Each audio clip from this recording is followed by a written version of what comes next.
नमस्कार मित्रों, अश्वनी सेज में आपका स्वागत है। मित्रों, आज चर्चा कल संजय सिंह को सुप्रीम कोर्ट ने जमानत दी। जमानत देते समय सुप्रीम कोर्ट ने 2-3 बिंदुओं के ऊपर जोर दिया, लेकिन उससे ज्यादा महत्वपूर्ण चर्चा का विषय है मुख्तार अंसारी का दफन। मित्रों, मैं 3 घटनाएं आपके सामने प्रस्तुत करता हूं। एक दफन हुए थे एपीजे कलाम साहब, मुश्किल से 300 लोग थे। यासीन दफन हुए थे, हजारों की भीड़ थी। और अभी 2-3 दिन पूर्व मुख्तार अंसारी को दफन किया गया, लाखों की भीड़। मित्रों, इस भीड़ का मंतव्य क्या था? वो कलाम जिसने देश को एक सम्मान दिया, एक नाम दिया, एक पहचान दी, जो भारत के महामहिम थे, उनके जनाजे में 300 लोग। और मुख्तार अंसारी, जिनके पीछे एक अच्छा खासा लंबा आपराधिक इतिहास है, उनकी मैयत में लाखों लोगों की भीड़।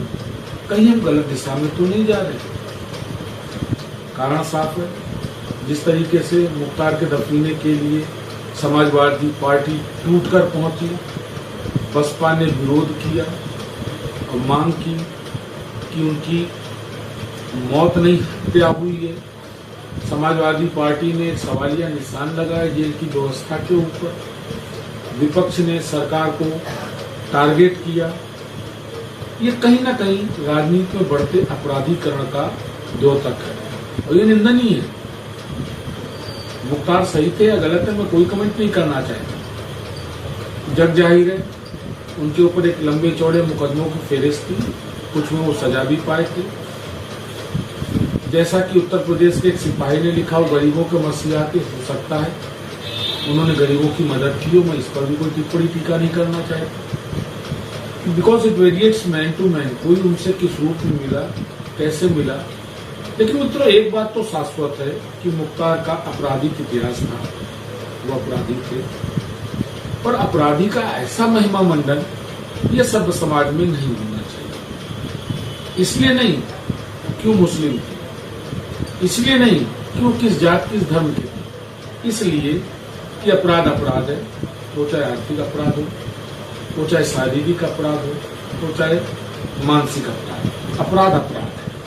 और अपराधी का महिमा मंडन सभ्य समाज को कहीं ना कहीं हानि पहुंचाता है, समाज की बहुत बदलती प्रवृत्ति का द्योतक है।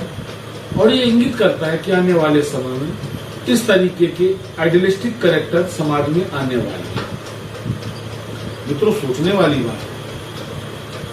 अगर हम कलाम साहब से इस दफीने का कंपैरिजन करें तो शर्म आती है कि विभूति थे एपीजे कलाम।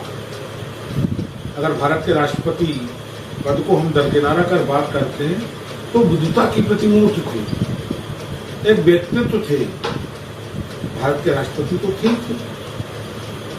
और उनके लिए पब्लिक का ये रिस्पांस, कहीं कोई मूवमेंट नहीं हुआ, कहीं पब्लिक शोक सभाएं नहीं हुई। और एक अपराधी के दफनीने के लिए इतनी बड़ी भीड़, एक अपराधी के लिए विपक्ष का इस तरीके से सरकार पे आरोप।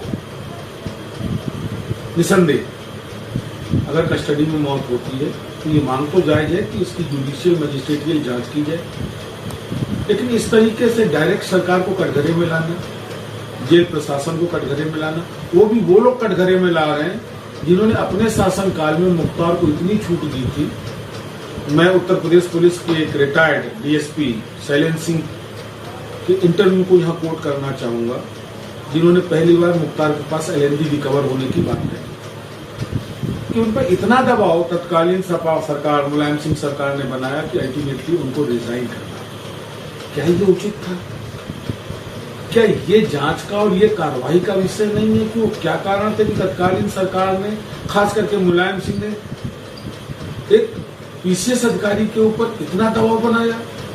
शैलेंद्र सिंह पीपीएस अधिकारी हैं कि अपराध को दबाने के लिए एक अधिकारी को त्यागपत्र देना पड़ा, इतना विवश किया।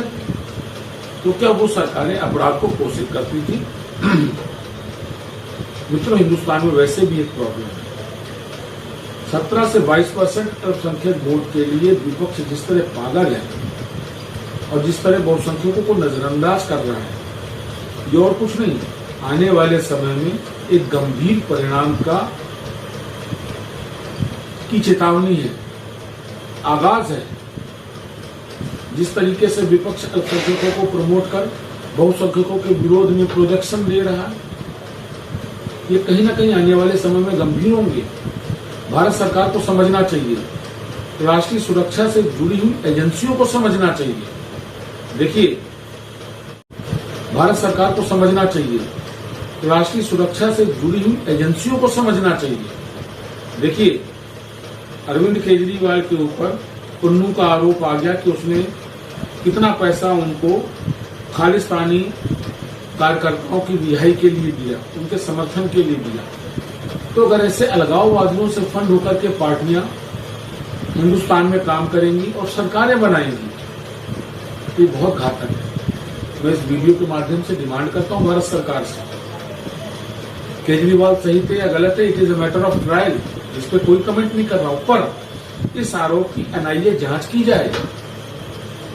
जो आरोप केजरीवाल को लेकर के खालिस्तानी फंडिंग के लग रहे हैं, ये ज्यादा गंभीर है। और इस बात की भी जांच की जाए कि वो फैक्टर क्या है जिस वजह से केजरीवाल की गिरफ्तारी को लेकर के एक वैश्विक एका हो रहा है। संयुक्त राष्ट्र संघ तक इसके ऊपर आपत्ति उठा रहे हैं। तो फैक्टर्स क्या है, पुअर दोस्त वो कौन है जो इस गिरफ्तारी की आड़ में देश की प्रतिष्ठा और छवि को आंच पहुंचा रहे हैं। और मुझको केवल जांच न की जाए, कार्रवाई की जाए। इसलिए कार्रवाई की जाए कि कम से कम ऐसे राष्ट्र विरोधी तत्व भविष्य में सर न उठा पाए। लेकिन मित्रों, इसके साथ हमको ये भी सोचना पड़ेगा, अलगाववादियों के जनाजे में हजारों की भीड़, आतंकवादी और अपराधियों के जनाजे में लाखों की भीड़, और एक विभूति के जनाजे में मात्र 300 लोग। हमारा समाज किसी गलत दिशा में तो नहीं बढ़ रहा है। ये ज्यादा गंभीर चेतावनी है हिंदुस्तान के समाज के लिए, हिंदुस्तान के संविधान के लिए, हिंदुस्तान की सरकार के लिए, हमारे और आपके लिए। पुनः ऐसे किसी संवेदनशील मुद्दे के साथ मुलाकात करूंगा मित्रों। नमस्कार।